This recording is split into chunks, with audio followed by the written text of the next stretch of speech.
Boa noite, pessoal. Bem-vindos a mais uma aula de gestão da produção e logística. Boa noite para vocês.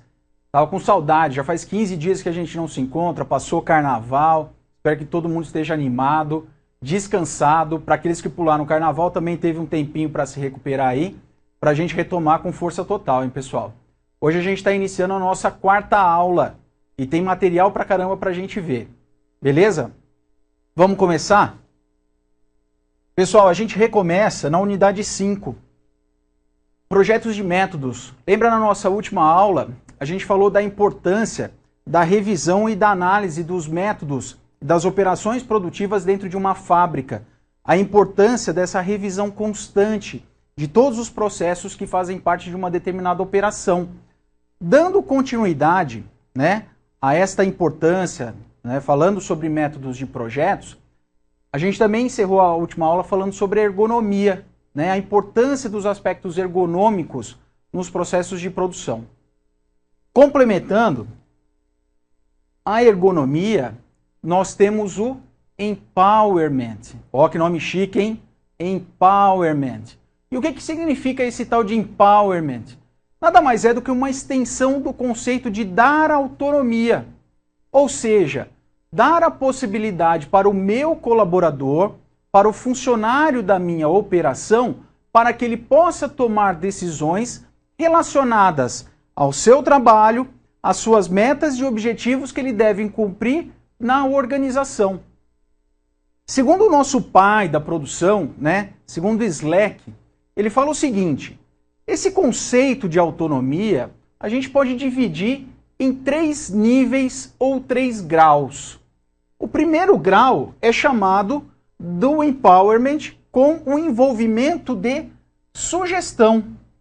Ou seja, eu dou a possibilidade para o meu colaborador em sugerir mudanças, não que ele vai executar.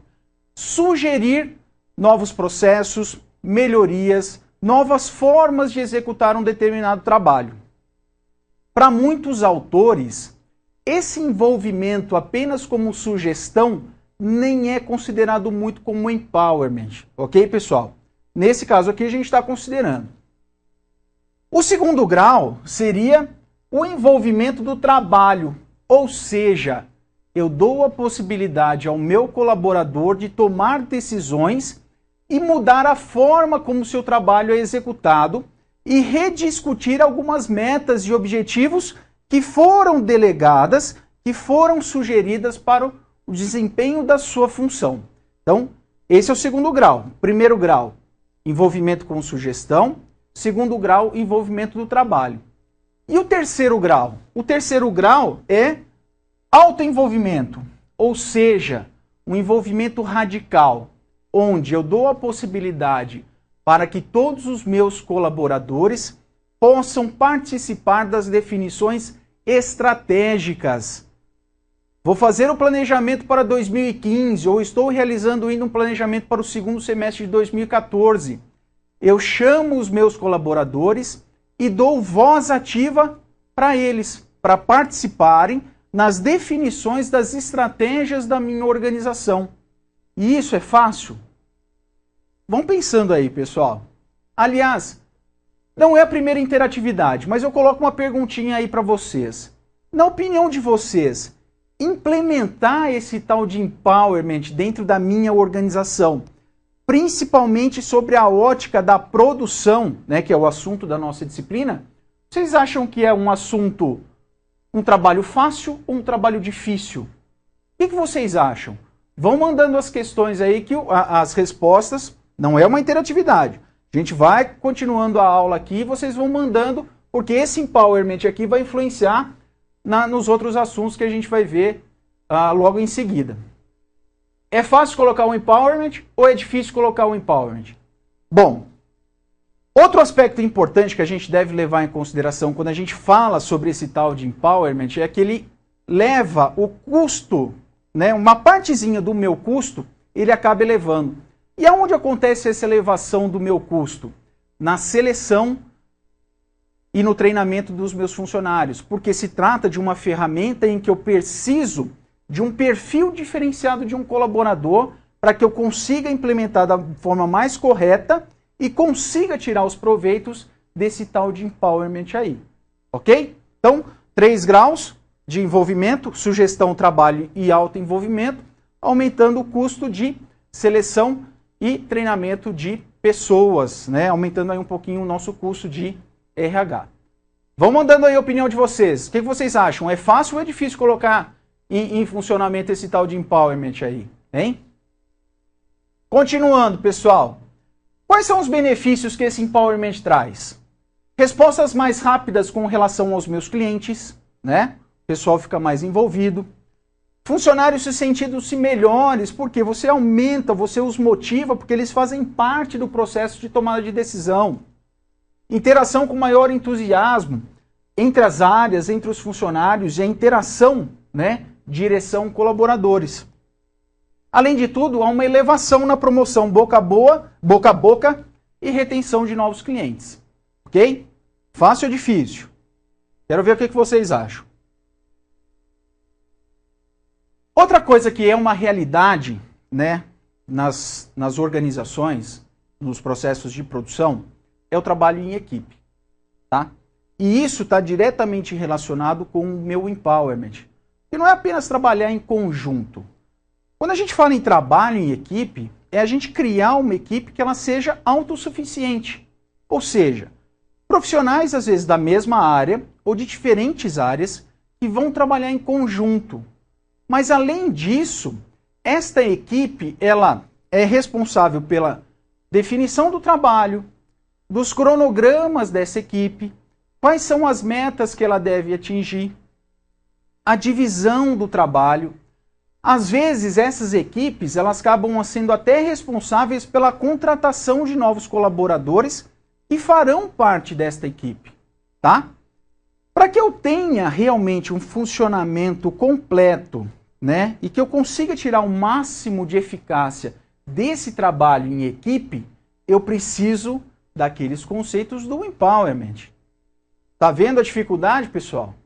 Ou seja, para que eu consiga ter uma equipe autossuficiente, autogerida, eu preciso que aqueles conceitos de autonomia sejam empregados da melhor forma possível, que eu consiga implantar esse trabalho de equipe dentro das minhas organizações, da minha organização, né?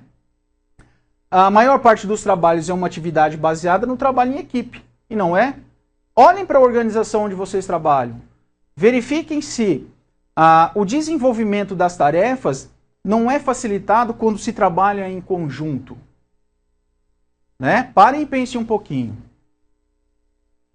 Grupos, né, ou equipes são identificadas quando as virtudes de trabalhar junto são fortalecidas com a capacidade de fazer uso das múltiplas habilidades dentro de um grupo. Não é? Consigo tirar o máximo proveito dessas pessoas que estão trabalhando em conjunto. Perfeito? Quais são os benefícios, né, que esse trabalho em equipe traz para a minha organização? Aumento da produtividade. Por quê? Eu aumento a interação, aumento da qualidade, principalmente com foco em inovação, e aumento da satisfação dos colaboradores, porque participam de uma equipe autossuficiente, em que eles também participam do processo de decisão. Ok? Pessoal, sempre olhando sobre a ótica da gestão da produção. Perfeito? Vamos lá. E o trabalho flexível? Uai, ninguém vai achar se o empowerment é fácil ou é difícil de implementar? Ninguém vai dar opinião? Hoje eu contei lá, tem quase 20 polos online, hein? Não vai aparecer nenhuma pergunta, nenhuma respostazinha? Estou esperando, hein? Pessoal, e o trabalho flexível? Então a gente falou sobre o empowerment, o trabalho em equipe e o trabalho flexível. O que acontecia antigamente? Determinados colaboradores trabalhavam por 20, 30 anos executando a mesma função. E hoje a realidade do mercado faz com que a flexibilidade no desenvolvimento de tarefas seja muito maior. Tá? E se a gente olhar sobre a ótica da produção, é exatamente isso que ela mais precisa. Por quê? Quais são os 3 aspectos que a produção busca na flexibilidade do trabalho? Ela busca... Ela busca a flexibilidade da habilidade, ou seja, um determinado colaborador tem a flexibilidade e a habilidade de desenvolver mais de uma tarefa, mais de uma função. A flexibilidade de tempo. Flexibilidade do meu colaborador desenvolver uma determinada função em tempos diferenciados e em tempos diferentes, ou períodos diferentes. De manhã, tarde, noite. Nós temos os turnos de trabalho, né, nas operações produtivas. E a flexibilidade de localização. Lógico que numa operação produtiva a gente não tem muito essa flexibilidade de localização, mas pessoas que trabalham na parte gerencial, na parte administrativa, hoje podem trabalhar de qualquer lugar, né? Hoje eu trabalho, né, atendo várias empresas, né, na área administrativa e na parte de produção, trabalhando na minha casa. Ou seja, essa flexibilidade de poder trabalhar em qualquer local, né, através da internet, através de sistemas de informação. Perfeito, pessoal? Então já foi bastante coisa. A gente tem bastante coisa para ver hoje. A gente tem o empowerment, trabalho flexível, trabalho em equipe e o trabalho flexível. Ok? E até agora ninguém falou se o empowerment é fácil ou é difícil de implantar. Tranquilo. Pessoal, outro aspecto muito importante, principalmente quando a gente está falando sobre métodos de trabalho, é o estudo dos tempos. Prestem bem atenção nesta frase aqui, pessoal. A eficiência e os tempos padrões de produção são influenciados pelo tipo do fluxo do material dentro da empresa, pelo processo escolhido, pela tecnologia utilizada e pelas características do processo que está sendo analisado. Não é o Marco que está dizendo isso, não, pessoal. É 2 grandes feras, né, acadêmicos da produção, que é o Martins e o Longini. E o que ele está querendo dizer com isso daí? E mesmo 2 organizações fabricando o mesmo produto, tempos diferentes podem ser empregados em função das características do processo de cada uma delas, da característica das pessoas e da característica do fluxo de produção de cada uma, mesmo fabricando o mesmo produto. Ok? Continuando.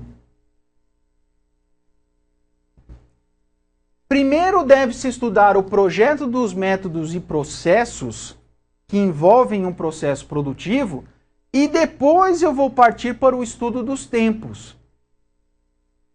Primeiro eu devo analisar os métodos e os processos utilizados no meu processo de fabricação para depois fazer o estudo dos tempos. Ok? E uma grande questão básica surge neste momento. O que é mais fácil? Eu definir o tempo padrão e fazer análise dos tempos em processos extremamente automatizados ou em processos onde a manufatura, o emprego manual, né, o emprego da tarefa manual sobre o produto é mais utilizado. Qual que é mais difícil? Em processos automatizados ou em processos em que eu tenho uma utilização maior de mão de obra? Pessoal, com certeza, a definição dos tempos padrões é muito mais difícil quando se utiliza a mão de obra, onde a incidência da mão de obra humana, né, no desempenho, no processo de fabricação de um produto, é muito mais difícil. Por quê? Aspectos físicos, capacidade, né? A capacidade de uma pessoa varia para outra pessoa. Aspectos ambientais, não é? Outra coisa, pessoal, existem estudos que comprovam que já existe uma diferença na execução da mesma tarefa na parte da tarde, né? A gente falando num horário normal de trabalho aí, das 8 a meio-dia e da 1 às 5 da tarde, 8 horas de trabalho, já existe uma redução na produtividade do meu funcionário no período da tarde em cerca de 5 a 10%. Né? O cara já trabalhou 4 horas, aí almoçou, deu aquela leseira e tal, que não sei o que, o cara volta a trabalhar de 5 a 10% menos produtivo. Se ele for executar a hora extra, né, a empresa está precisando, está com prazo de entrega atrasado, teve um aumento da demanda e precisa fazer hora extra. Lembrando que, pela lei, todo funcionário só pode fazer 2 horas extras por dia, né, pela lei. Ok. Nessas 2 horas a mais que o cara tem que trabalhar, que o funcionário tem que trabalhar, essa produtividade chega a ser 30% menor. Por quê? O cara já trabalhou de manhã, almoçou, trabalhou a tarde inteira e ainda vai ter que ficar 2 horas a mais. Ou seja, a fadiga já está influenciando. Por isso que é muito difícil eu ter um apontamento do tempo padrão, né? Fazer uma análise dos tempos quando eu tenho a utilização da mão de obra. Ok? Até que, enfim, o aluno Evandro e Kleber, a facilidade de implantação do empowerment dependerá das características dos executivos da empresa. Se forem centralizadores, a dificuldade será grande. Se forem democráticos, a facilidade será maior. Obrigado pela participação. Mais alguma, Ricardo? Foi só essa? Mas tá, o caminho é por aí. É muito difícil, principalmente num chão de fábrica, né, você delegar ao colaborador esta função de tomada de decisão. Na verdade, não é nem uma função de tomada de decisão, é a possibilidade de autonomia em poder decidir o que ele vai fazer, né?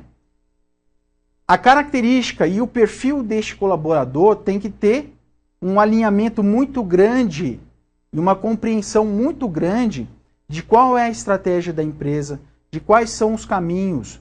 Lógico que o empowerment só vai ser implementado ou cogitado para ser implantado se realmente partir da direção, né, conseguir visualizar que isso só trará benefícios.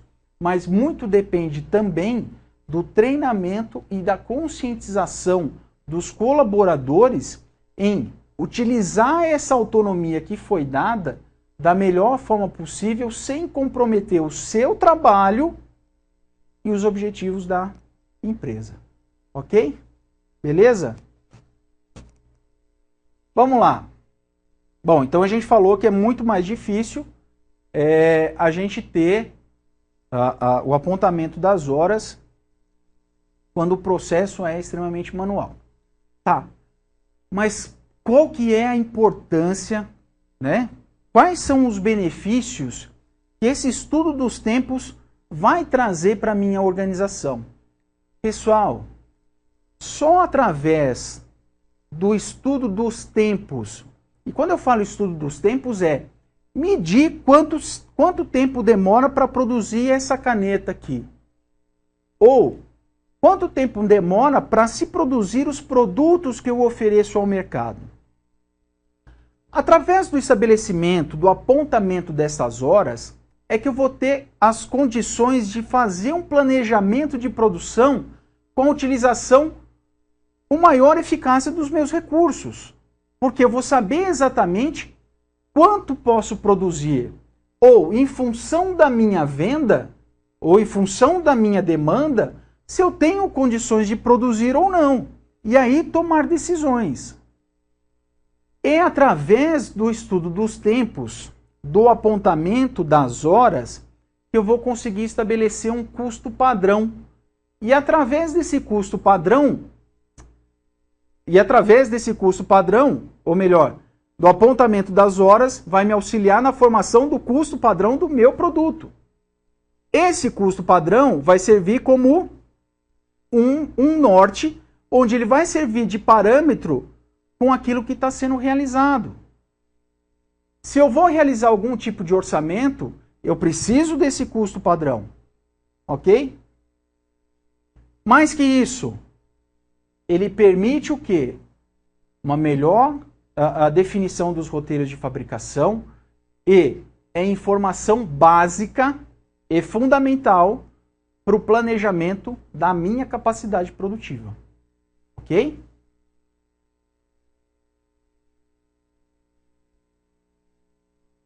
Quando a gente fala do estudo dos tempos, a gente precisa saber o quê?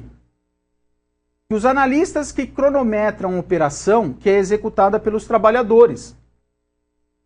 E esses analistas, esse cara que vai lá no meu processo e vai medir processo a processo quanto demora, né, para ser fabricado determinado produto, ele é chamado de cronoanalista. Ele vai fazer o apontamento das horas e vai fazer sempre a conversão em minutos. Tempo de produção é sempre medido em minutos. Ok? Se eu trabalho 8,8 horas por dia, eu tenho 500 e poucos minutos, né, disponíveis, levando em consideração ociosidade, fadiga e tal. Mas eu sempre tenho que fazer a conversão de horas em minutos. Ok? Outra coisa importante, e muito importante, quando eu vou fazer a análise dos tempos de produção de um determinado produto, não é simplesmente ir lá e ficar apontando quanto tempo demora. Ó, iniciou o processo tal às 5 horas, finalizou essa operação às 5h10. Não, lógico que o objetivo principal é medir, né? Quanto tempo está demorando. Mas mais que isso, fazer essa medição com um olhar crítico. Já que eu estou fazendo essa medição, por que não tentar visualizar algumas melhorias que eu possa fazer no meu processo? Eu vou medir tudo. Eu já consigo visualizar o quê? Olha, se aquele operador, de repente, ele mudar a forma de fazer, eu posso ganhar 10% no tempo daquela operação. Então, sempre fazer o estudo dos tempos, fazer essa cronometragem com um olhar crítico, tentando visualizar melhorias. Ok? Beleza. Como eu vou fazer essa medição? Os métodos são escolhidos pelos dados disponíveis, objetivos de medição, ou até mesmo por convenção prévia da própria empresa na qual a medição será realizada. Ou seja, existem algumas formas que eu possa medir o tempo de produção de uma determinada operação, de um determinado processo, de um determinado produto. Mas a gente não vai fugir muito, pessoal, do quê? Da cronometragem. É eu ir lá no chão da fábrica, pegar um cronômetro, posso até usar um cronômetro centesimal, onde ele já me dá a hora de forma centesimal, porque a gente não vai apontar demorou 8 horas e 30 minutos. Não, foram 8,5 horas. Sempre transformando em centesimal. Então a gente não consegue fugir muito do cronômetro. Outra forma que as empresas podem se utilizar também é através da imagem. Vou lá, coloco uma câmerazinha na frente da operação, né, do posto de trabalho e fica filmando lá. Depois eu pego essa filmagem, mas eu vou ter que fazer o apontamento, só que não dentro da fábrica, mas eu vou ter que fazer através da imagem que depois vai ser revista. Eu também preciso fazer as observações diretas, ou seja, quanto tempo o cara deixou o posto de trabalho, quanto tempo uma determinada peça foi movimentada, quanto tempo ele foi no banheiro, quanto tempo o outro fulano veio conversar com ele, tratar de um assunto que quanto foi o futebol ontem, porque brigou com a mulher, que não sei o quê. Então, todas essas observações são importantes, né? Não é exatamente só iniciar e finalizar, mas tudo que acontece naquele posto de trabalho, tudo que acontece naquela execução, eu devo anotar e depois analisar, né? Fazer uma análise crítica mais uma vez. Tranquilo até agora, pessoal? Tudo jóia? Pessoal, e aqui eu peguei de uma empresa que eu atendo, lógico, né, que era uma indústria moveleira, trabalhei tanto tempo, tenho muita familiaridade com isso. Mas isso daqui é uma planilha onde eu faço a inserção, né, dos tempos das operações num determinado processo de fabricação. Pessoal, lembra quando a gente falou, quando a gente começou essa discussão sobre o estudo dos tempos, a gente falou o seguinte, que a grande dificuldade do estudo dos tempos está na medição dos trabalhos, onde a incidência do trabalho manual é maior. Visto isso, não basta eu fazer apenas um apontamento para uma determinada operação. Eu tenho que fazer de 3 a 5 medições por operação para que eu consiga estabelecer uma média. Justamente em função da variedade, né, que nós mesmos já temos, variações físicas e psíquicas também com relação ao desempenho. Então aqui é só um exemplozinho. O produto, e aqui eu tenho as máquinas e as operações. Na verdade, nesse setor aqui, a máquina, a operação foi descrita como a máquina, né? Mas, por exemplo, ó, fazer a extração da madeira, a extração do compensado, a operação de torneamento, de facilitagem, né? A célula, quanto tempo demora na célula do tampo, no CNC, na coladeira, e aqui são os tempos apontados para cada operação. Estão vendo, pessoal? Lógico que depois eu tenho que levar alguns percentuais, descontar alguns percentuais, e isso é discutido com o pessoal da engenharia, eu tenho que levar em consideração percentuais de fadiga, né, de ociosidade, e faço esse desconto, para que eu consiga, no final, ter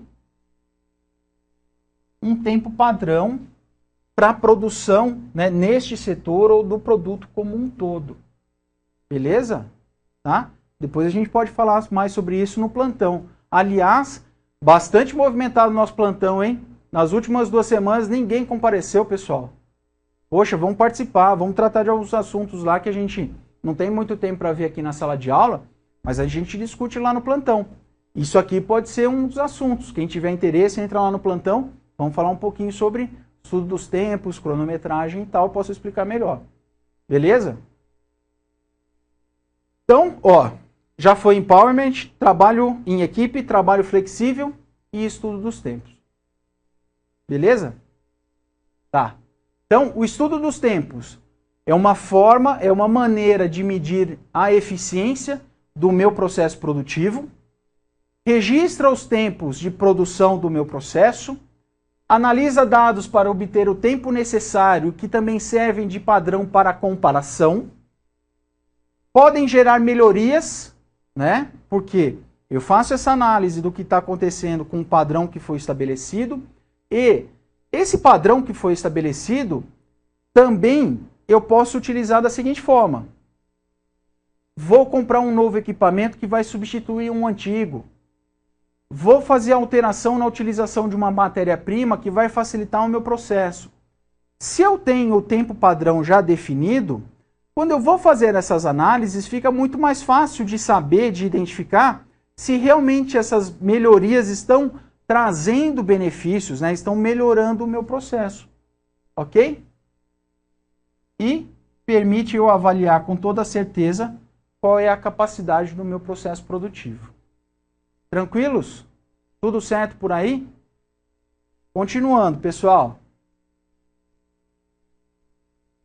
Continuando falando sobre métodos de processo, né, e análise de processo, outra questão muito importante é quando discutimos sobre o arranjo físico, sobre o layout. E o que significa discutir sobre o arranjo físico, discutir sobre o layout? Significa fazer uma análise de onde e de que forma eu vou fazer a disposição dos meus recursos de transformação. Recursos de transformação, máquinas, instalações e pessoas. Ou seja, em uma determinada área onde eu estou construindo uma nova fábrica, qual vai ser a localização dos meus equipamentos? aonde ficarão os meus processos de trabalho, os meus postos de trabalho. Além disso, eu vou determinar qual vai ser o fluxo dos meus recursos a serem transformados. Matéria-prima e informações, né? Quando a gente está falando em processo produtivo, matérias-primas e insumos. Ou seja, onde vão ficar os meus equipamentos? Qual é o caminho que a minha matéria-prima vai fazer para que ela entre como matéria-prima, percorra todo o processo e saia como produto acabado? Pessoal, falando assim parece muito simples, né? Mas quando a gente fala sobre análise do arranjo físico, um arranjo físico mal elaborado, bom, já começa sobre o seguinte aspecto. Uma determinada empresa fez um estudo e definiu que ela precisava mudar a disposição do seu equipamento para melhorar o fluxo. Beleza. Quanto tempo vai demorar? Segundo a análise, 15 dias. Entrou de férias, começou a fazer as mudanças. Poucas pessoas levam em consideração que fazer uma mudança desse tipo é muito trabalhoso. Às vezes eu tenho equipamentos gigantescos que eu preciso mudar de lugar. E que, se eu não consigo fazer essa mudança dentro do prazo estabelecido e a minha empresa volta a trabalhar, eu vou gerar uma insatisfação muito grande com os meus clientes que eu vou começar a atrasar a entrega porque eu não consegui determinar a tempo, né, o trabalho do rearranjo físico, né, dos meus recursos. Um arranjo físico mal definido vai me criar um fluxo de produção longo, ou seja, mais demorado, um fluxo de produção confuso, cheio de vai e vem. Eu aumento as filas de espera dos meus componentes dentro do meu processo de fabricação e, consequentemente, estou aumentando o meu estoque de produtos em processo. Ou seja, eu preciso tomar muito cuidado quando eu estou falando em arranjo físico, mas é uma questão extremamente importante por causa dos benefícios que isso pode trazer para a minha produção. Ok? Lembrem bem isso daqui, ó. Mal feito, consequências desastrosas. E quando falo desastrosas, é de arrebentar mesmo, pessoal. É de acabar com a empresa. Tranquilo? Então vamos continuar falando sobre o arranjo físico. Esse autor aqui, eu gosto muito desse cara. Tem uma obra muito interessante que ele fala sobre administração e controle da produção. Quais são as questões estratégicas que envolvem a definição do arranjo físico? Primeiro, eu preciso facilitar um fluxo dos meus recursos a serem transformados dentro da minha fábrica. Eu preciso aumentar a utilização dos meus recursos de transformação e das pessoas que trabalham no meu processo. Eu preciso aumentar a conveniência do processo. Eu preciso reduzir os riscos de paradas, de filas e de atraso de entregas. Aumenta o moral do pessoal, por incrível que pareça. E melhora a comunicação entre os meus processos. E melhora a gestão também quando eu tenho um fluxo eficiente. Ok? Aqui ele falou das questões estratégicas. E esse outro cara aqui, o Correia, quais são as atividades enfatizadas quando o assunto é arranjo físico? Quando o assunto é layout de fábrica? Minimizar os custos de produção, principalmente através do estoque, né, da diminuição das filas e, consequentemente, da diminuição do estoque de produtos em elaboração. Eu aumento consideravelmente a utilização do espaço. Existem consultorias especializadas, pessoal, que eles chegam dentro de uma empresa para fazer a avaliação do processo e a reavaliação do layout. Eles chegam inclusive, conheci um consultor especialista nisso, que desenvolveu um trabalho numa empresa que eu trabalhava. Falei assim, olha, no final, a gente vai ter uma área do tamanho de uma quadra de basquete liberada, em função da otimização do espaço que estava sendo utilizado para um processo de fabricação. E realmente sobrou uma espaço de um tamanho de uma quadra de basquete. De tão mal utilizado que era o espaço na empresa. Apoiar o uso eficiente da mão de obra, reduzindo a movimentação, tanto do produto quanto das pessoas. Fazer requisição nos almoxarifados, fazer a movimentação dos produtos em elaboração. Facilita a comunicação entre as pessoas e os processos. Reduz os tempos de ciclo entre os setores. Facilita a manutenção dos equipamentos, porque fica fácil o acesso e eu consigo desenvolver um plano de manutenção melhor também. Facilita o acesso visual e facilita a gestão visual também. E é engraçado que quando a gente entra num processo produtivo, a primeira coisa que a gente bate o olho e tem a percepção é do arranjo, né? Como foi, não elaborado, mas como foi, como foram ajustadas as pessoas, as máquinas, né? Como foram alocadas nos locais. E encorajar determinados fluxos, ou seja, através da análise, eu consigo desenvolver, né, e provar que fluxos antes que não eram tão convenientes, né, através do estudo e da análise, eu consigo, não, olha, se fizer dessa forma, esse fluxo funciona e vai trazer melhorias. Ok?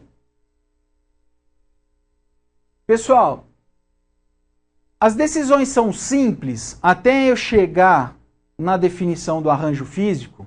Não. Tudo que a gente viu até agora, pessoal, todos os assuntos que nós vimos até agora, nas 3 últimas aulas, e que nós estamos vendo hoje, influenciam na decisão do arranjo físico que vai ser definido. As questões de volume e variedade, operações que têm maior volume e menos variedade, e operações que têm maior variedade e menos volume, lembra que essas seções influenciam diretamente na minha organização, vão influenciar a decisão 1, que é qual é o tipo de processo. Da mesma forma, os objetivos de desempenho. Lembra? Qualidade, rapidez, confiabilidade, flexibilidade e custo, juntamente com aspectos de volume e variedade, vão fazer com que eu tenha informação suficiente para tomar a primeira decisão, que é qual é o tipo de processo que eu vou utilizar? Lote, sob encomenda ou contínuo? Aqui está mais detalhado, mas lote, sob encomenda ou contínuo? Processo de produção. Definir o meu processo de produção, eu vou tomar a decisão 2, que é qual vai ser o tipo básico do arranjo físico que vai ser utilizado. E a gente tem 4 principais que a gente vai utilizar. Vai ser um arranjo físico posicional, por processo, celular ou por produto. Definir qual é o tipo básico do arranjo físico que eu vou utilizar, eu vou ter que detalhar, né? Especificar, chegar a um nível de detalhe muito grande, que é o projeto detalhado do meu arranjo físico. Ou seja, qual vai ser a posição física de todos os meus recursos dentro da minha organização, para que eu tenha o melhor fluxo possível de recursos transformados pelo meu processo de produção. Pensaram que fosse fácil, né? Eu também pensava, mas não é. Ok. Se o meu processo é sobre encomenda, se eu pegar aqui sob encomenda, normalmente eu vou utilizar ou um arranjo físico posicional ou um arranjo físico por processo. Se o meu processo é por lote, provavelmente eu vou utilizar ou um arranjo físico por processo em conjunto com um arranjo físico celular. Por que em conjunto? Calma que a gente vai chegar lá. Calma que a gente vai chegar lá. Se eu tenho um processo de produção contínuo, provavelmente eu vou utilizar um arranjo físico por produto em conjunto com um arranjo físico celular. É mais ou menos essa regrinha. E a gente vai ver por que existe essa pequena regrinha aí, pessoal. Vamos lá. Vamos falar sobre o primeiro arranjo físico. O arranjo físico por processo. Que, de uma certa forma, é o mais utilizado por todas as empresas. Arranjo físico por processo.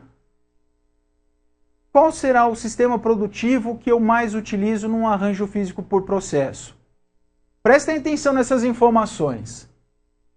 Localização próxima de processos similares. A gente vai falar essas características, depois vai entrar um mapão e eu vou explicar direitinho para vocês. Localização próxima de processos similares. Conveniência para operação. Fluxo de acordo com as necessidades dos produtos. Roteiros diferentes são utilizados. Exemplos: hospitais, empresas de usinagens de peças, supermercados e universidades. Pessoal, lembra do nosso sistema de produção por lote ou intermitente? Lembra? O sistema de produção por lote, vamos recordar, né? Recordar é viver. Um sistema de produção por lotes, eu tenho vários produtos sendo fabricados na mesma organização, utilizando o mesmo processo e as mesmas máquinas. Só um pouquinho, pessoal.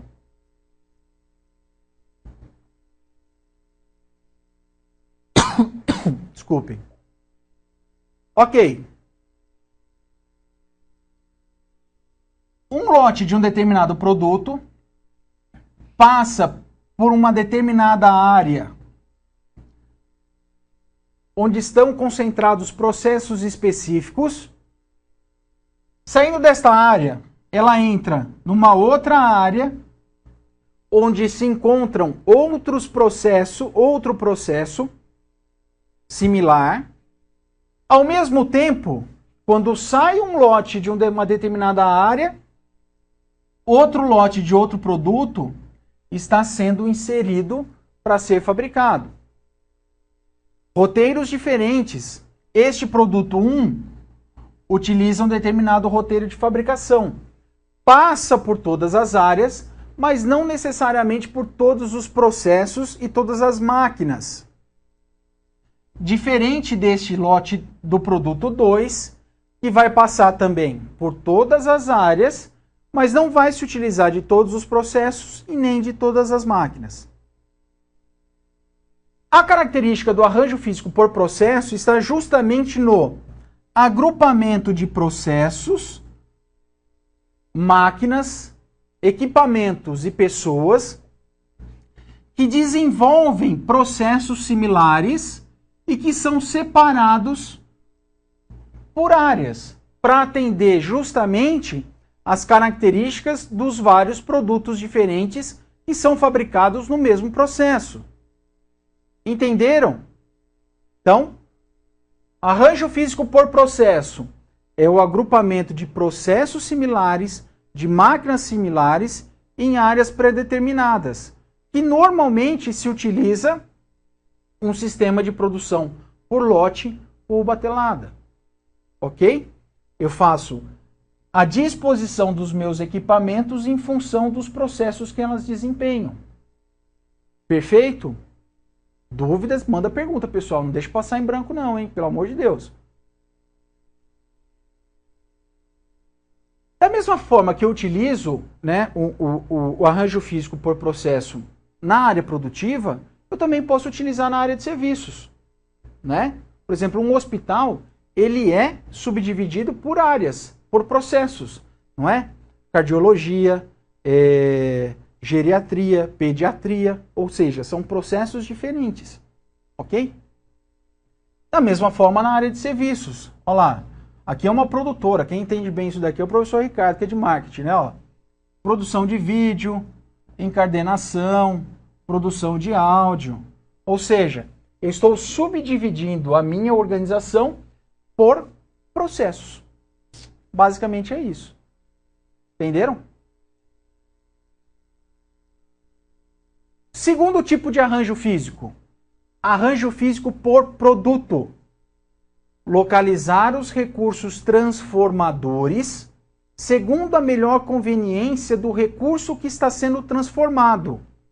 Repetindo, preste atenção nessa frase. Localizar os recursos transformadores, máquinas, equipamentos e pessoas, segundo a melhor conveniência do recurso que está sendo transformado, matéria-prima. O roteiro já é pré-definido. E esse arranjo físico, ele tem a aparência de fluxo ou linha. Já mataram a charada? E existe uma relativa facilidade em se controlar esse processo. O que acontece? Tela em branco. No arranjo físico por produto, pensem numa montadora de automóveis.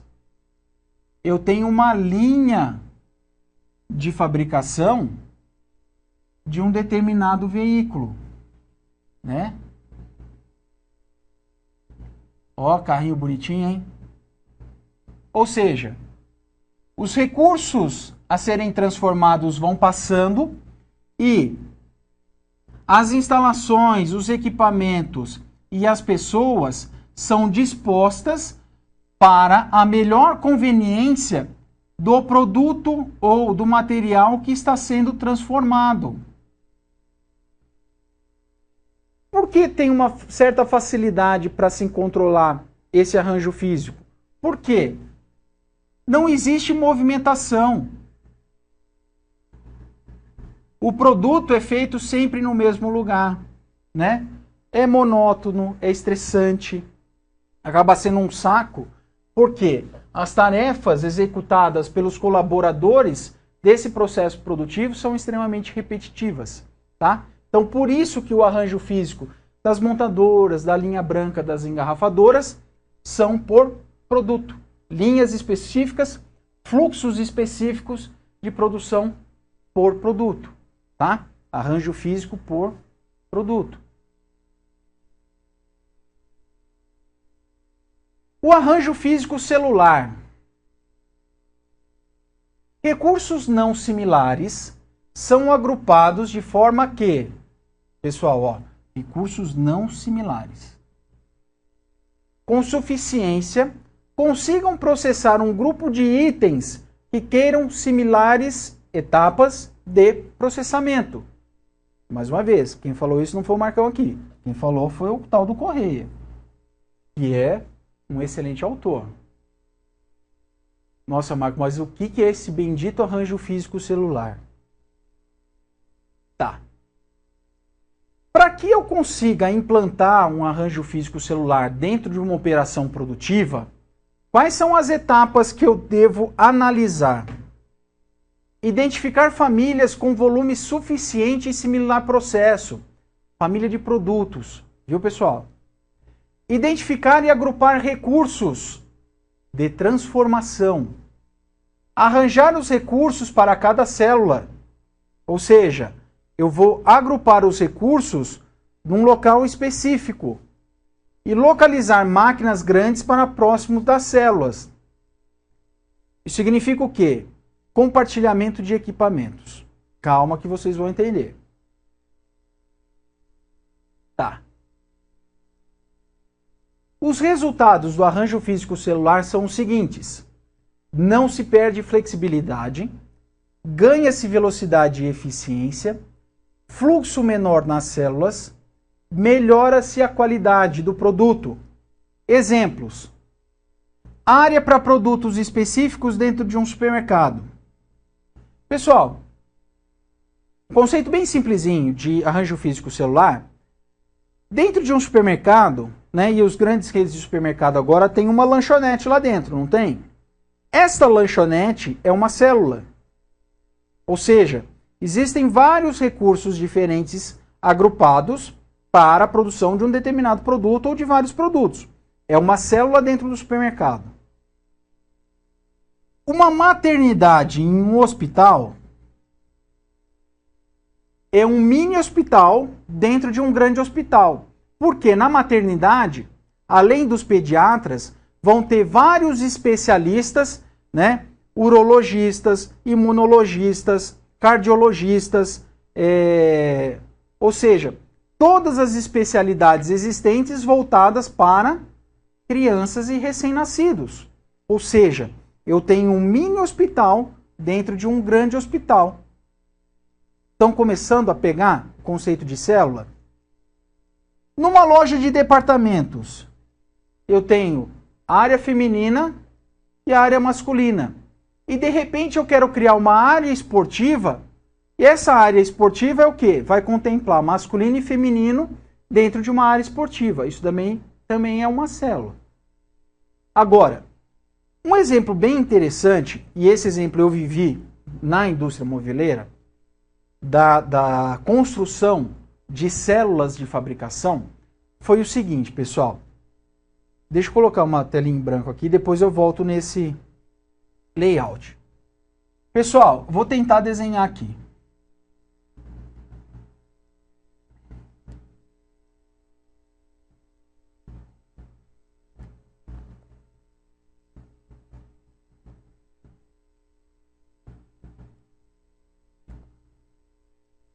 Faz de conta que isso daqui é uma cama, pessoal. Ok? Faz de conta que é uma cama. Tá. Na indústria moveleira, o grande diferencial, né, quando a gente fala em camas, ou seja, o que diferencia uma cama para outra, são as cabeceiras. Certo?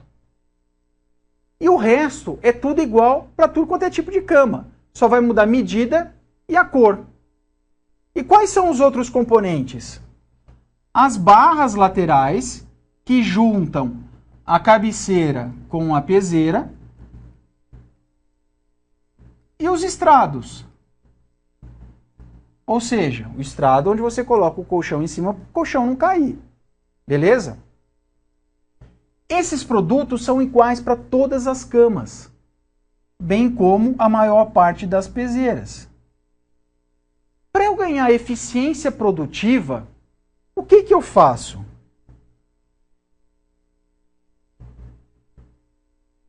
No processo normal de fabricação, somente a cabeceira vai passar pela extração, pela usinagem, pela montagem, pela pintura, pela embalagem e vai ser entregue para o meu cliente. Eu crio dentro da fábrica, dentro da minha produção, células onde vão existir todos os equipamentos necessários do início ao fim para produzir as barras, para produzir os estrados e para produzir as peseiras.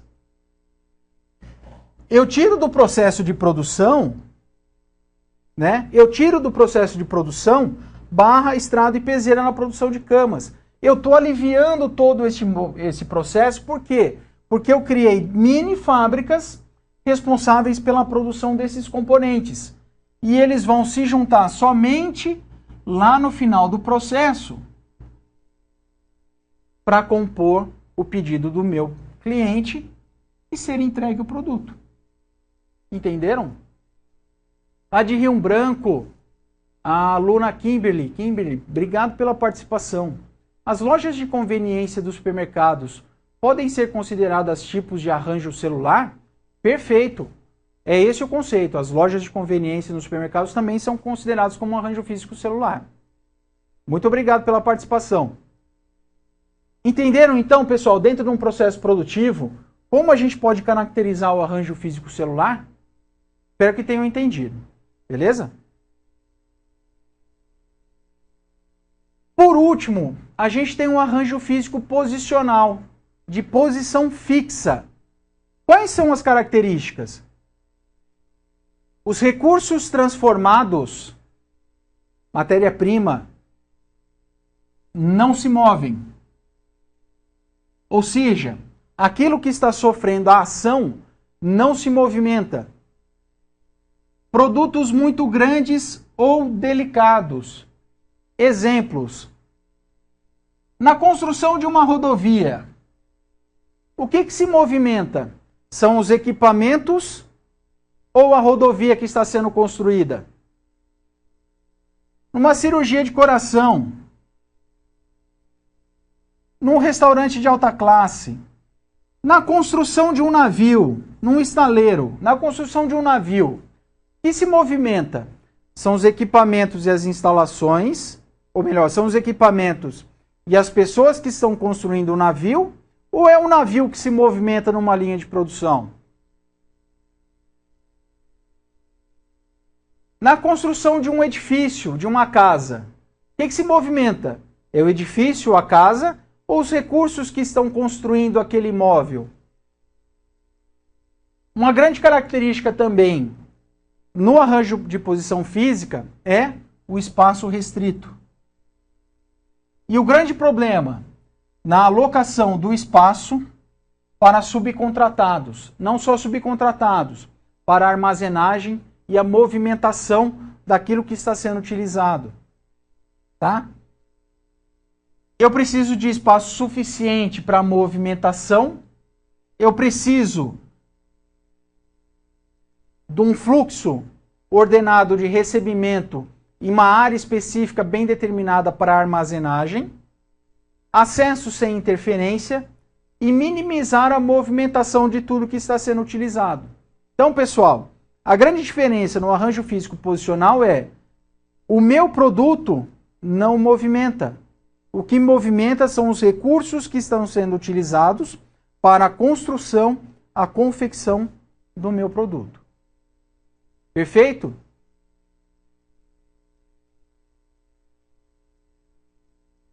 Principalmente quando eu vou fazer o arranjo físico, o detalhamento do arranjo físico, principalmente do arranjo físico por processo, existe uma complexidade muito grande, porque existem N variáveis que eu preciso levar em consideração. Fora as N possibilidades que eu vou encontrar de determinar qual é o melhor arranjo físico e o melhor fluxo de produção para o meu processo. Quais são as informações essenciais para que eu consiga determinar da melhor forma o arranjo físico da minha organização? Primeiro eu preciso saber qual é a área requerida para o meu processo, de quanto espaço eu preciso, quais são as restrições sobre a forma. O meu terreno a minha área é quadrada, a minha área é retângulo, a minha área tem um bico, ou seja, qual é a forma da área que eu tenho disponível? Qual é o nível e a direção do fluxo que eu desejo? Quantas jornadas? Quantos turnos de operação eu vou ter? Quão desejável manter centros próximos? Ou quais centros, ou quais máquinas, ou quais processos devem ficar próximos de quem? Tá? Então essas são grandes dificuldades que a gente tem quando a gente vai fazer o detalhamento do arranjo físico. Aqui é só um exemplozinho, né, para fazer a medição. Então, por exemplo, isso quer dizer aqui o seguinte, que do processo A para o K são 40 minutos, do A para o I é 30 minutos, ou seja, para você analisar tempos de ciclo e tal. A gente pode discutir isso mais detalhamento no plantão, porque não é o nosso foco aqui, ficar fazendo conta para isso. Tá? Da mesma forma que eu tenho um exemplo de diagrama de análise de proximidade, onde eu tenho os departamentos e através de um escalonamento de importância, né, eu faço a análise e o cruzamento das áreas, né, metrologia com teste eletrônico é uma proximidade especialmente importante. e assim por diante eu vou fazendo as minhas análises. Ok, pessoal? Bom, e aí eu quero saber realmente se vocês captaram a essência do arranjo físico. E aí vocês vão analisar e dizer para mim, identifique o tipo de arranjo físico que deveria ser adotado pelas seguintes organizações, justificando, hein, pessoal? Não é só dizer qual é, mas por que vocês escolheram esse arranjo físico. Uma empresa de jardinagem, na execução do seu trabalho, qual é o layout que ela utiliza? Uma padaria, qual é o layout?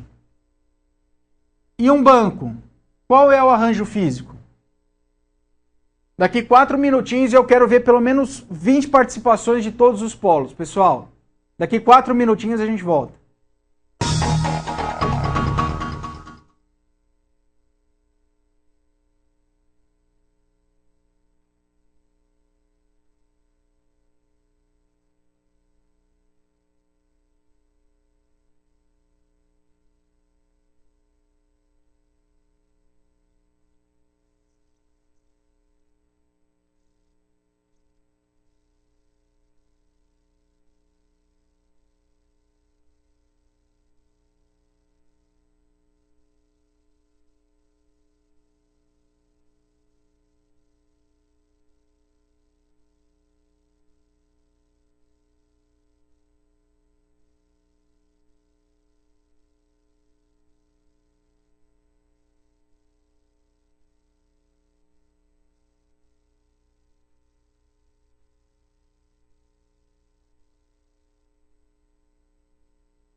E aí, pessoal? Conseguiram encontrar qual é o melhor arranjo físico para uma empresa de jardinagem, uma padaria e um banco? Hein? Cadê as participações? Belo Horizonte. Para os alunos... Boa noite, Belo Horizonte. Muito obrigado pela participação, viu? Para os alunos, no caso da padaria, seria em célula. No banco é produção contínua. E na empresa de jardinagem seria por processo. Será? A gente vai discutir. Quero mais participações. Tem mais? João Pessoa, jardinagem. O aluno Max. Max, obrigado pela participação. Boa noite, pessoal aí de João Pessoa. Jardinagem, layout posicional. Padaria, layout por processo. E banco, layout celular. Ó, essa daqui foi fera, hein? Obrigado pela participação. Jundiaí, Leandro, meu amigo, tava estranhando, não ia participar? Boa noite para você, boa noite, pessoal de Jundiaí. O pessoal responde: padaria posicional, pois os produtos ficam expostos para compra.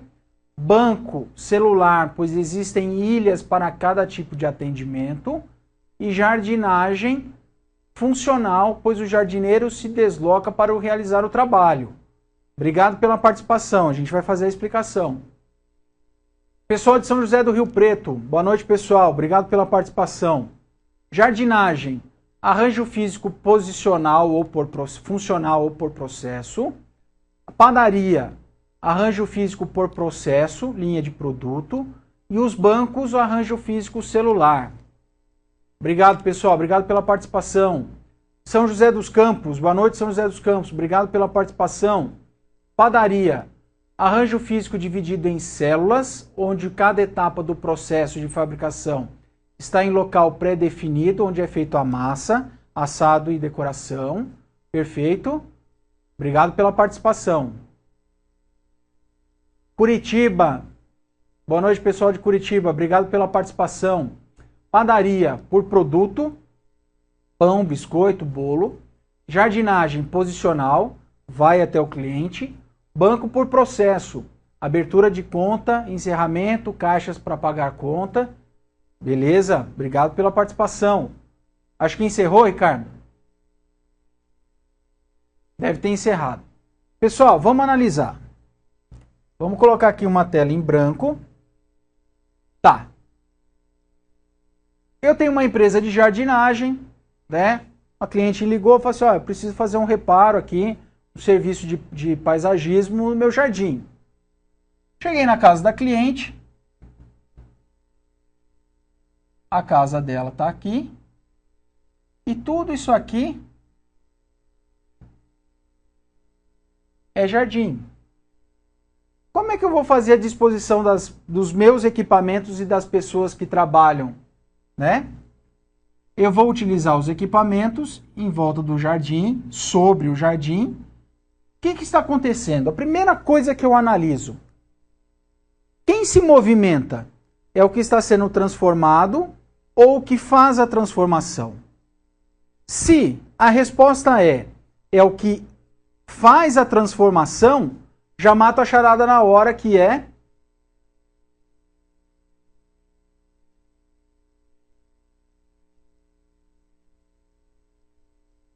posicional. Ou seja, o meu produto que está sendo transformado não se movimenta. O que movimenta são os máquinas, equipamentos e pessoas que agem sobre o seu produto. Então, empresa de jardinagem posicional. Beleza.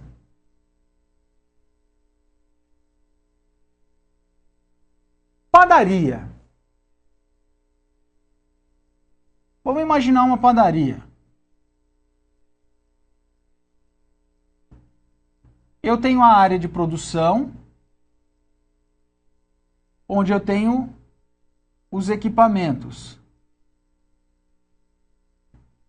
E depois eu tenho a área de exposição, né?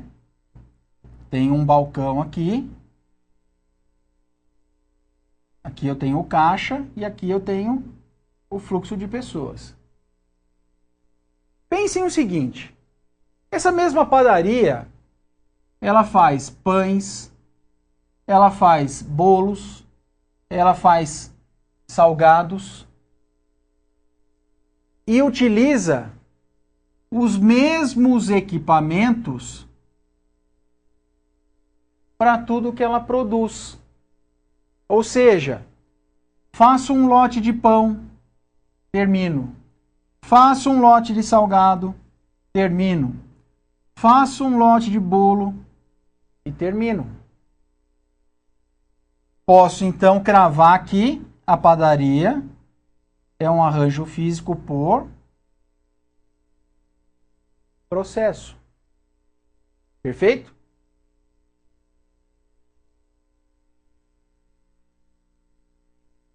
Tela normal, tela em branco. Vamos imaginar o nosso banco. Normalmente, quando a gente entra no banco, a gente tem aqui numa área os caixas eletrônicos, não é? Aí aqui eu tenho as mesas para atendimento pessoa física. Tem umas mesas aqui para atendimento de pessoa jurídica. E aí eu tenho uma outra área aqui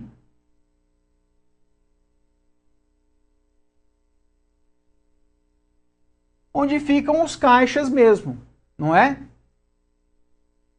Depois eu tenho a área de retaguarda aqui do banco, né, que faz os serviços internos e tal. O que vocês acham? O conceito de célula não é agrupar recursos de transformação não similares. Lembra o conceito de mini fábrica dentro de fábrica? Tá? Então, eu aposto muito mais que um banco são processos diferentes executados dentro de um banco. Eu não tenho basicamente um conceito de célula. Então, o banco também é processo. Ok? Quem discordar, manda o questionamento aí que a gente abre a discussão.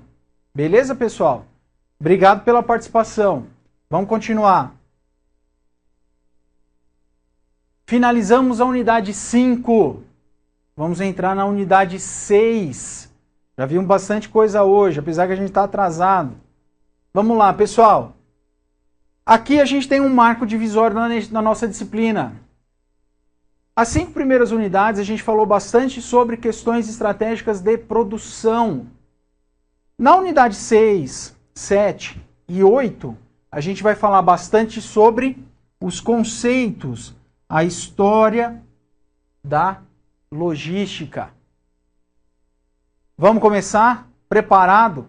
Vamos mudar o foco agora. Mudar mais ou menos, né? A gente vai sair da produção e ir para a logística, mas a gente vai perceber que uma não vive sem a outra. Perfeito? Pessoal, a evolução da logística é uma questão muito curiosa e é uma questão que desperta o interesse para quem estuda. Por quê? Foram vários os acontecimentos ao longo da história que contribuíram para o fortalecimento do conceito da logística. As estradas romanas, a movimentação das tropas dos assírios, os grandes feitos de guerra de Alexandre, todos eles contribuíram, né, para o fortalecimento e do surgimento do termo, né, e os primeiros conceitos de logística. Tá? Para a gente entender toda essa evolução, esse cara aqui, ó, na sua obra em 2000, ele falou o seguinte, ó, para a gente entender perfeitamente a evolução dos conceitos da logística, a gente deve dividir essa história em 5 etapas, ou 5 fases. A primeira fase, que é chamada de Elo Perdido, que é o período anterior a 1900. A fase 2, do início da década de 20 até o final da década de 50. A fase 3, do início da década de 50. A fase 2 é do início de 20 ao início da 50. A fase 3, do início da década de 50 até o início dos anos 60. A fase 5, dos anos 60 até o final dos anos 70. E a fase 5, da década de 80 até o início dos anos 90. Beleza, mas como é que foi essa evolução? Essa fase 1, chamada de elo perdido, né, que é um período que compreende anterior ao ano de 1900, a principal contribuição foi o surgimento do termo logística. Tá? A conceituação, a estruturação da ferramenta e tal, ainda estava um pouquinho distante de acontecer. Mas o termo logística nasceu nessa época, sempre com a conotação de uma necessidade de transportar ou movimentar alguma coisa. Beleza? Na França, né, inclusive é uma palavra francesa, surgiu o logger. É uma palavra de origem francesa, do dicionário francês, que logger está relacionado à arte de transportar, à arte de movimentar, à arte de alojar.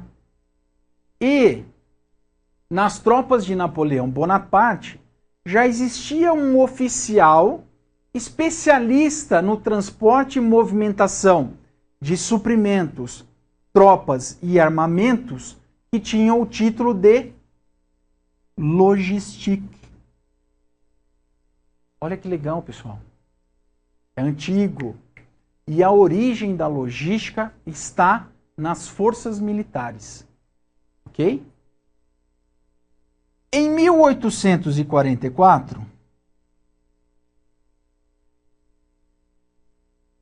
temos a primeira obra, o primeiro estudo desse Jules Dupuis aqui, né, tem que fazer biquinho para falar o nome do cara.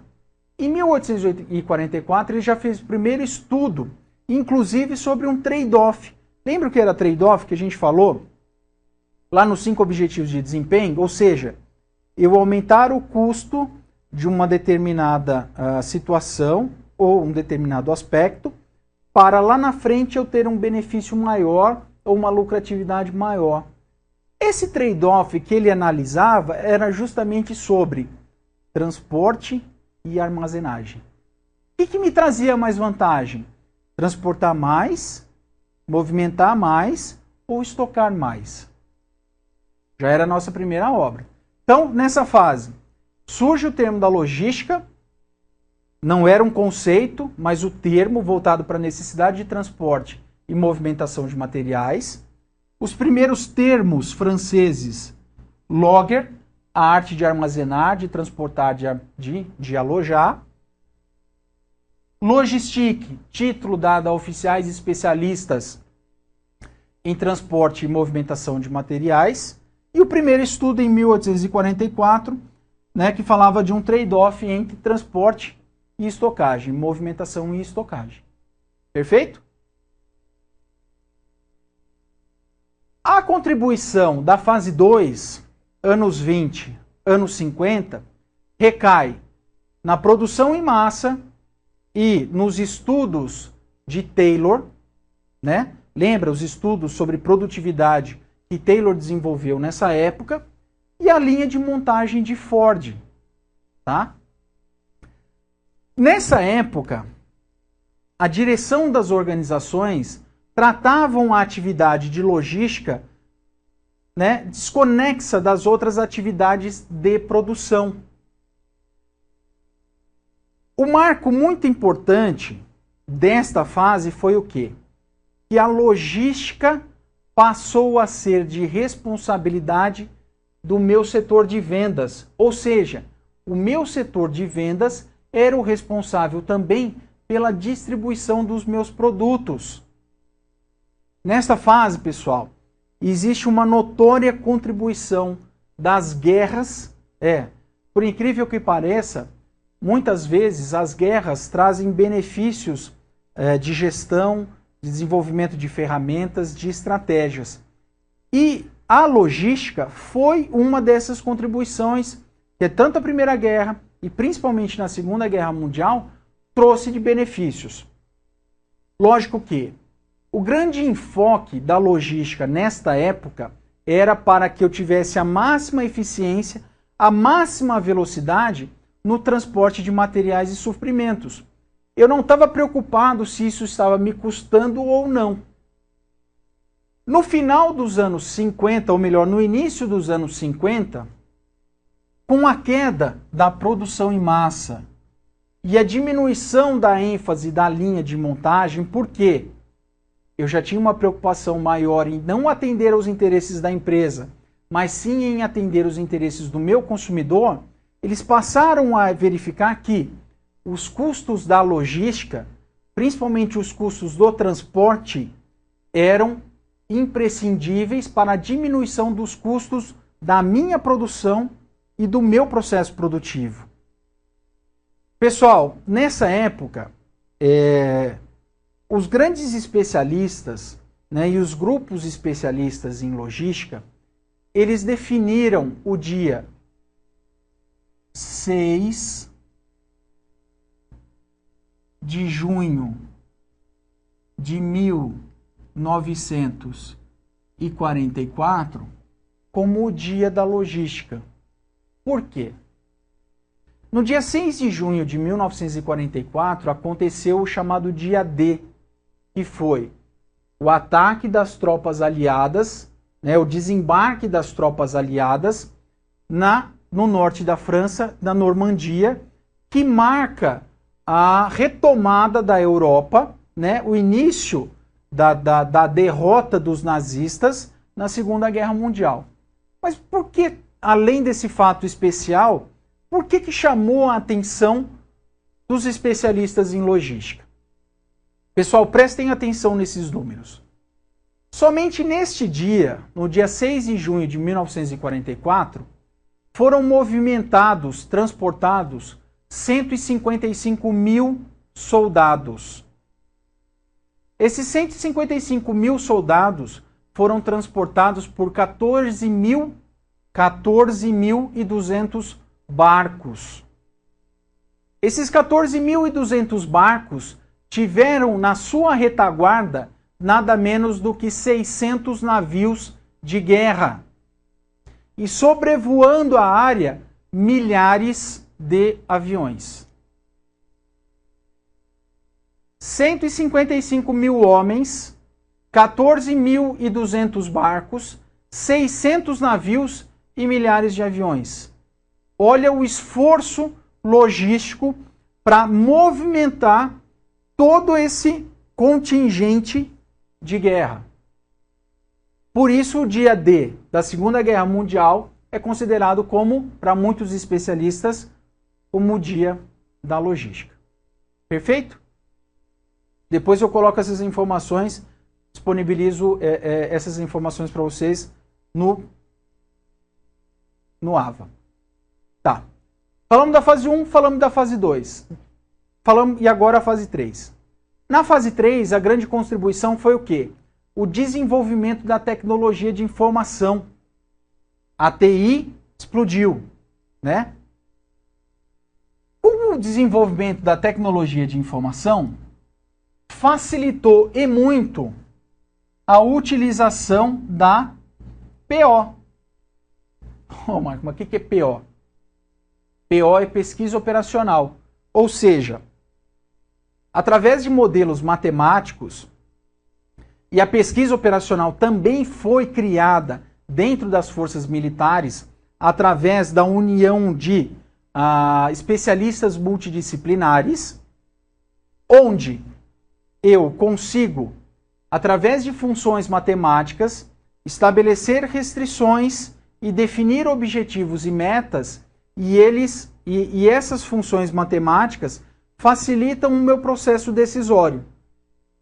Quem já trabalhou com o solver do Excel sabe exatamente o que eu estou falando. O solver é uma ferramenta em que a base é a pesquisa operacional. E a pesquisa operacional passou a ser utilizada extremamente pelos especialistas de logística no processo de tomada de decisão. Tá? Nesta época, através do desenvolvimento da tecnologia de informação, utilizando com maior eficiência e facilidade a pesquisa operacional, existe um fortalecimento do conceito de logística integrada, tá? Com o enfoque de reduzir os custos do meu processo de produção. Nesta época também, nessa década, nessa fase, houve o desenvolvimento da teoria dos sistemas. E a gente vai verificar o quão é importante eu entender a minha empresa como um sistema para desenvolver da melhor forma possível os aspectos logísticos dela. Tá? Na fase 5, o que aconteceu? A área de marketing passou a exercer uma pressão muito grande sobre a área de produção. E a área de produção passou a ter um papel estratégico na minha produção. Ela vendo que precisava, desempenhar um papel estratégico, ela precisou o quê? Mudar a sua ótica de departamentos para o quê?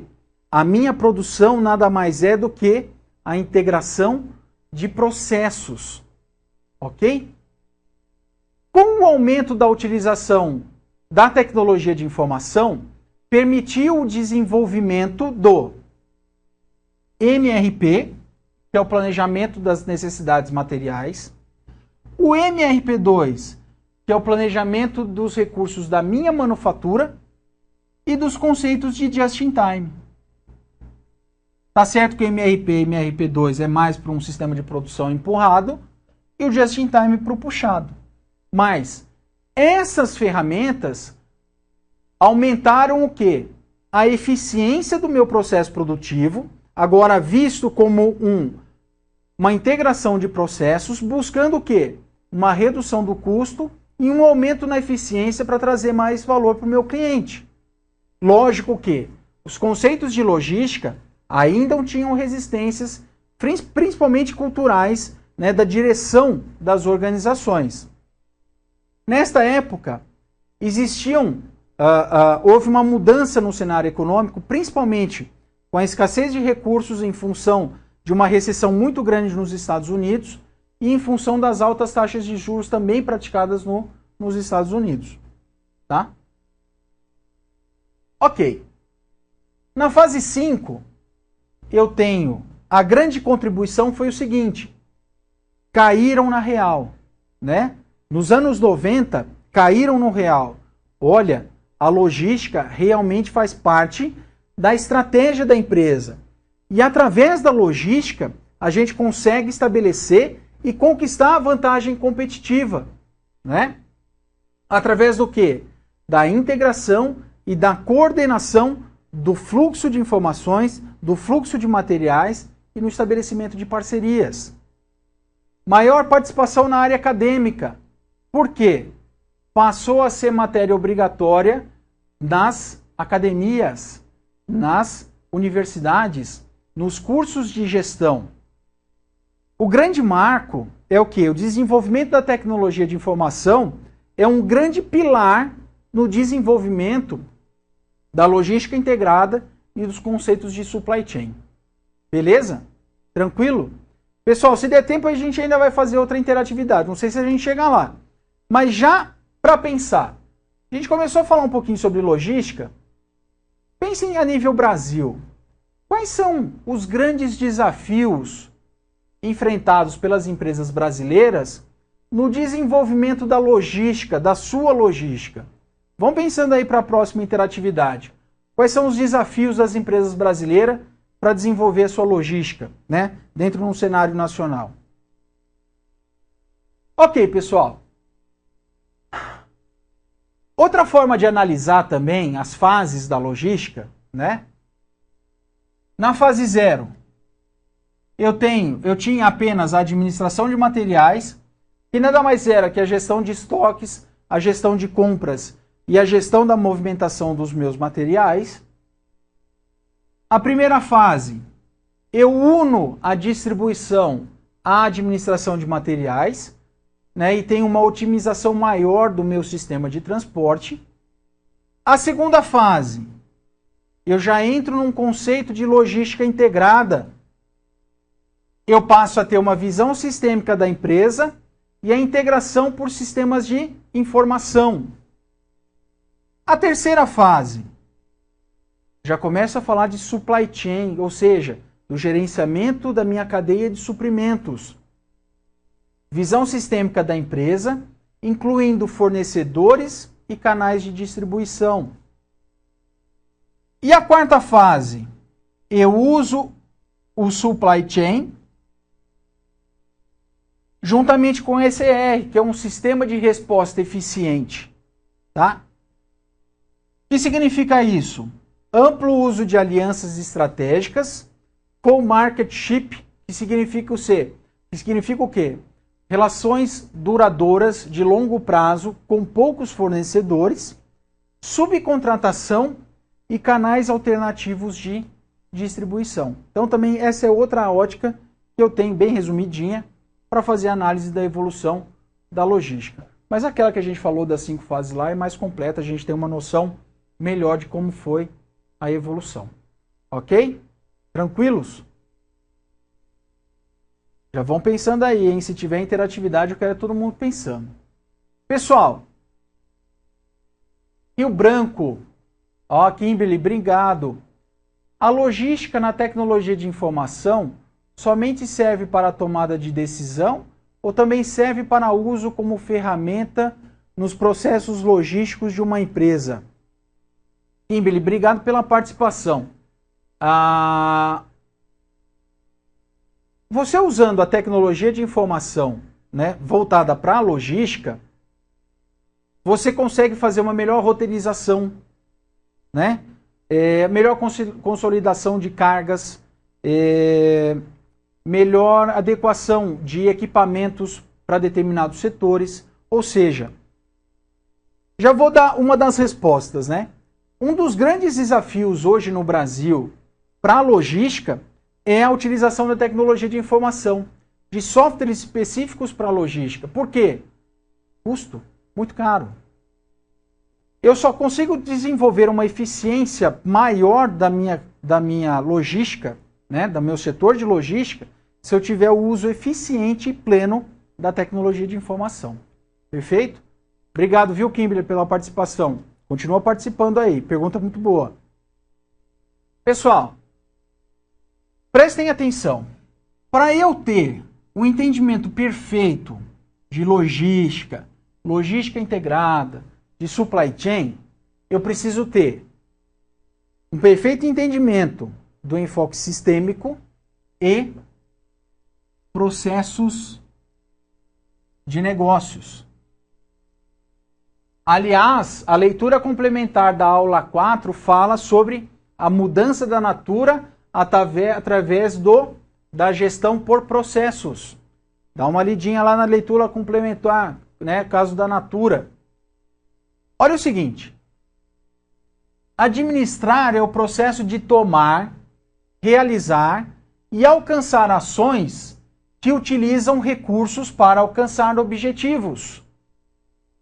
Prestem atenção. Administrar é o processo de tomar, realizar e alcançar ações que utilizam recursos para alcançar objetivos. É muito importante que, falei igual gaúcho agora, hein? Muito importante é que organização como um sistema unificado, ou seja, a minha empresa, a minha organização, ela precisa ter um entendimento que ela é composta de partes, né, que formam um todo, e a minha empresa faz parte de um todo maior. E que o sucesso da minha empresa depende da integração dessas partes. Olha essa outra frase aqui que interessante, pessoal. A eficiência máxima das partes não garante a eficiência máxima do todo. Eu posso ter um setor extremamente eficiente ou todos os meus setores podem ser extremamente eficientes. Se eles não tiverem integrados, se eles não tiverem a visão do todo, se eles não tiverem comprometidos no objetivo comum, isso não assegura o sucesso da minha empresa. Eu preciso da integração. Ok? Então, para eu entender perfeitamente a logística, eu preciso ter esse entendimento da importância da visão sistêmica. A minha empresa é formada por partes que formam um todo. E elas precisam estar interligadas. Ok? O sonho de qualquer gerente de produção é produzir por um longo período de tempo produtos pouco padronizados em alto volume, né? Utopia, porque isso não acontece. O que acontece? A logística passou Brasília. Eduardo, obrigado Eduardo pela participação. Boa noite, pessoal de Brasília. Um exemplo de logística com ampla utilização da tecnologia é a empresa Braspress, onde a tecnologia consegue preencher por completo os campos de um caminhão sem sobra de espaço. É isso aí, Eduardo. É isso mesmo. Ou seja, eu tenho uma utilização efetiva do espaço que eu estou utilizando para transporte. E tem muitas outras utilidades. Tá? Obrigado pela participação. Continuem participando, pessoal. Existe um vínculo muito grande entre marketing e logística. Tá? Quais são as estratégias de manufatura que envolvem a logística? Produzir segundo a demanda de mercado, minimizar os custos de produção e distribuição, estabilizar a cadeia de suprimentos, otimizar os inventários, reduzir os meus estoques e assegurar o abastecimento tanto da minha produção quanto para o meu consumidor. E quais são as estratégias de marketing que precisam estar alinhadas com essas de produção? Assegurar um bom serviço de atendimento ao cliente, executar a participação de mercado, ganhar novos clientes e compreender os orientadores de negócio, desenvolver e manter a melhor previsão possível e determinar quando a previsão é tendenciosa. Isso tudo precisa estar interligado. E isso é muito importante. Ok? Entendidos até agora? Já estão pensando quais são os grandes desafios das empresas brasileiras, né, no contexto logístico nacional? A coisa é feia, hein, pessoal? Tá. A perfeita gestão desta união entre marketing e logística vai me trazer influência onde? Na revisão do desempenho das minhas previsões. Pessoal, a base do planejamento de produção são as minhas previsões de demanda. Se eu tivesse certeza do que o consumidor fosse comprar ou consumir, não se chamaria previsão. E eu não precisaria ter estoques disso, estoques daquilo. Não é? Tá. Este relacionamento, eu preciso, hora a hora, dia a dia, revisando as previsões que eu fiz para um determinado período. Ok? Lembrando que um sistema eficiente de previsão, ele tem um nível de confiabilidade, ele tem que ter um nível de confiabilidade acima de 95%. Aí eu considero as minhas previsões confiáveis. Senão eu preciso resolver os métodos. Se quiser falar um pouquinho sobre método de previsão também, a gente pode conversar no plantão na quinta-feira. Discutir as futuras ações de marketing planejadas e produtos afetados, tá? Ô marketing, você está planejando fazer o quê? Isso vai me afetar de que forma? Né? A gente precisa conversar. Estabelecer futuras mudanças de mercado e a influência nas previsões discutir os problemas de abastecimento e as suas consequências. Analisar a condição das medições de desempenho da previsão e o estoque de segurança para diferentes produtos. Investigar novas possibilidades de melhoria. Pessoal, esse negócio do estoque de segurança, é até legal a gente fazer uma analogiazinha aqui que eu gosto muito de fazer.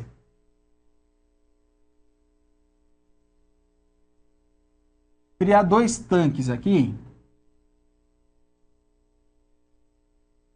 que simulam um rio. Nesse rio eu tenho um fundo aqui muito cheio de pedras e tal, de rochedos.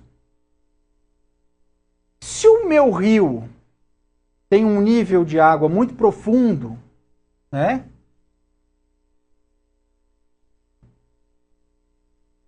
Fica muito fácil eu navegar, né? Meu nível aqui, ó, para eu chegar no fundo é muito grande. Eu posso errar, posso desviar da rota, né? Que meu barquinho não vai afundar, não vai acontecer nada com ele, ok? Bem diferente daquele barquinho que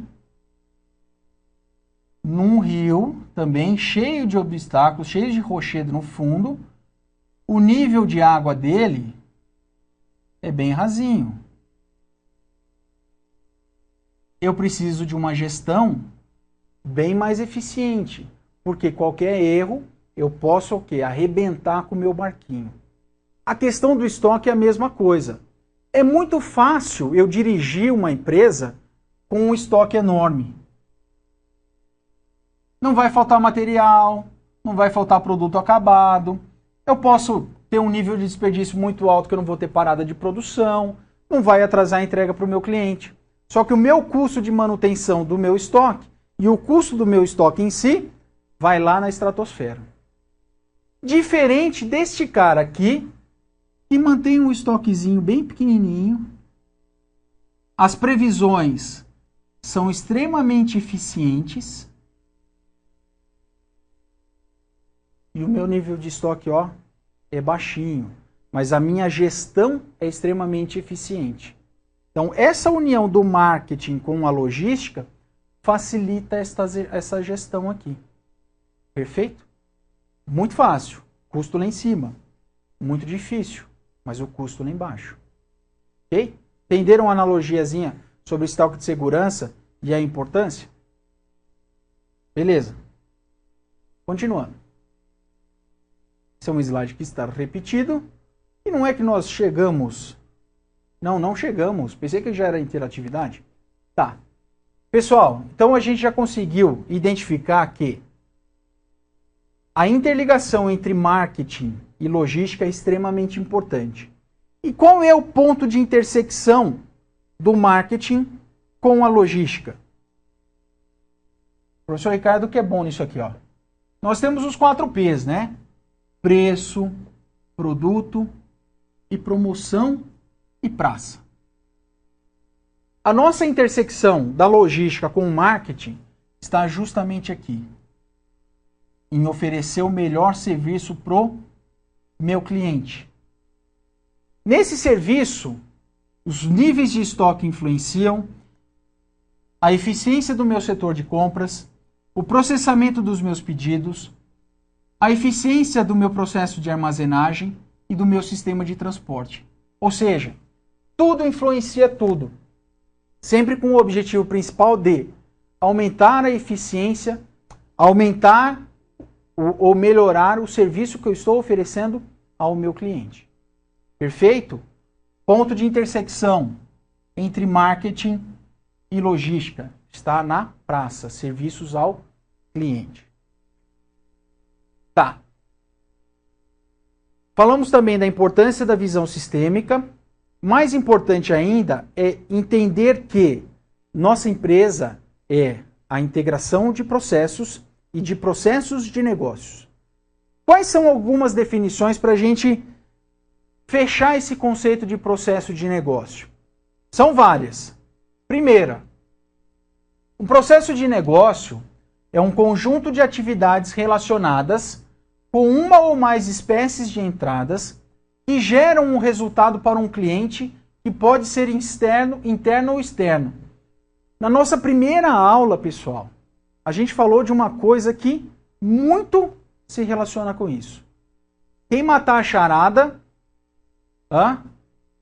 Vamos ver quem vai matar a charada disso daqui. Processo de negócio. Conjunto de atividades que é executado coletivamente e gera valor para um cliente. Outra definição. Estrutura pela qual uma empresa faz o necessário para produzir valor para os seus clientes. Outra definição. Um fenômeno que ocorre dentro das empresas. Compreende um conjunto de atividades realizadas associadas às informações que manipula, utilizando os recursos e a organização da empresa. Do que vocês lembraram? Pessoal, essa visão de processo de negócio, ela começou a ganhar destaque com uma abordagem revolucionária que era totalmente o contrário da visão burocrática que as empresas tinham, tá? A exigência do mercado fez com que as organizações cada vez mais fossem mais flexíveis. Ou seja, as empresas tinham que visualizar que a sua estrutura organizacional era formada por processos. E que, se você analisar e representar o relacionamento de todos esses processos, formam o quê? Uma cadeia. A representação, a interligação de todos os processos existentes dentro da minha organização formam uma cadeia de valor. E qual é o foco dessa cadeia de valor? Oferecer o melhor serviço para o meu cliente. Qual o principal objetivo da logística? Oferecer melhor serviço para o meu cliente. Perfeito? Entenderam?